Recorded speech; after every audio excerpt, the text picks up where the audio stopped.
We all read so much in the newspapers. We hear about the enormity of the refugee crisis, and I think there's both a lot of lack of understanding sitting in the United States as to what this actually means, what this actually looks like, but on the other side of the coin, what we as individuals can do about this. I think sitting there, it's hard to understand that, so I want to come here, actually see on the ground what this looks like, the very human face of the crisis, and hopefully learn from there what I can do.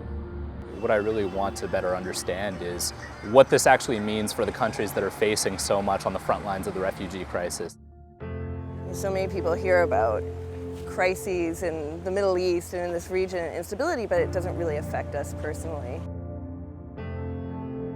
All that I know about refugee camps are photos in the news, these terrifying stories. What I hope to understand are the real human stories to the refugees. I imagine that they could just be people like me who were born in a different country and just were forced out of their homes and out of their country because of political instability, and now are living completely different lives and trying to make things work in a new country and a new home. The group that we've brought here to Lebanon are individual and corporate members of our council whose support makes our work possible. And we brought them to Lebanon to examine the situation of refugees in the Middle East as a result of the Syrian war and a number of other conflicts that Crisis Group covers. So I've been involved with the Ambassador Council for about 2 years and have been really eager and excited to come and see ICG's work on the ground. The refugee situation is also obviously near and dear to my heart given the work that I'm doing. The trip was incredibly relevant to Crisis Group's core mission in the sense that we had a blend of meetings both in the capital city with officials, with UN agencies, and we took day trips to places like Baalbek in the Bekaa Valley, which has a high proportion of refugees, and to Tripoli in the north where tensions have been quite high. And we really saw all the different groups in Lebanon and how refugee and the influx of refugees is having an effect on local community dynamics and national and regional dynamics as well. It's just quite sad that there are so many refugees, and 80% are women and children. A large majority are children, and only a few of them can be educated in these schools. The school that we're visiting right now, it manages to teach 650 children. They split into morning shifts and afternoon shifts. But still, there's almost 300 children on the wait list to go to school between the ages of 6 and 12. And this isn't even middle school or high school or even secondary school beyond that. It's just basic primary education. And not everyone has access to basic education. Visiting refugees in the Bekaa Valley was an incredible experience. I think anything that you read statistics, you read numbers, you hear hundreds of thousands, millions, but actually seeing these informal settlements scattered across the landscape was, theoretically, that's the case, but to see that is an absolutely incredible thing. And we had the opportunity to meet with and interact with and see some of these refugees, including in schools and other situations where there are international organizations and local organizations that are doing incredible work. And that was absolutely incredible to see. After meeting with the Lebanese government today, I think one of the main things I take away is there's extremely limited capacity to deal with this situation, and the use of words like implosion is something that people are very realistically talking about. There's obviously a major humanitarian situation, but at the same time, we have to think about this in terms of stability, in terms of the risk that is posed to the state. This is a country that has experienced civil war and very real civil conflict in recent years, and these are real problems that could reemerge as this situation continues. And that's the other thing that everyone has made clear to us. This is a long-term situation.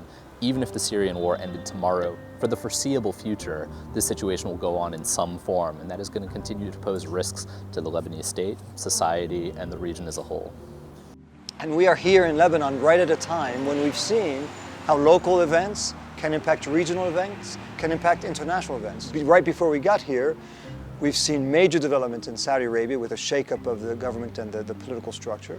We've seen the decision by Saudi Arabia to have the Lebanese Prime Minister resign, with big implications in terms of the institutional stability in Lebanon and in terms of what direction Lebanon will take. And we've seen the firing of a missile from Yemen into Saudi Arabia with, again, both local in terms of the well-being of the Yemeni people and the Saudi people, but also regional in terms of a potential conflict between Saudi Arabia and Iran, and international in terms of potential US involvement and Israeli involvement, all coming from local grievances, local conflict that then get conflated with and instrumentalized by regional and international actors. The timing of our delegation to Lebanon really came at a critical moment. This whole week has been an incredible opportunity for both members of the Ambassador Council as well as staff from the crisis group to meet with leading political figures in Lebanon who have shared their insight, both with regards to the immediate impact of the Prime Minister's resignation earlier in the week, as well as potential prospects moving forward. So this week has been a reminder that there's a collective failure of the international community to fully support the adequate or necessary mechanisms to address armed conflict, whether that be to actually prevent or mitigate armed conflict. Many of us came in with differing sense and understanding of the politics, both in Lebanon as well as in the overall region, but to have the context of personally experiencing it while also having experts to really break it down and help us understand how Iran and Saudi influenced Lebanon, how the Hezbollah and Israeli conflict has influenced the entire region, and give us that in sort of bite-sized pieces was invaluable. We know the indicators of peaceful societies. And yet the political will, and we see that here within the Lebanon context, is unwilling to invest in sustainable peace. And there's an overemphasis on traditional security perspectives and an overemphasis on a military approach. So for me, that's been one of the big messages that I'm taking away. The true value of what Crisis Group provides and what thus we have been exposed to on this trip is the reality that everyone has perspectives, and whether or not you agree with those perspectives or you want to treat them as valid, you have to acknowledge that they exist and that people have a variety of viewpoints. And in a situation as complex and volatile as Lebanon, there are myriad perspectives that you have to take into account to better understand how these different actors are going to be interacting.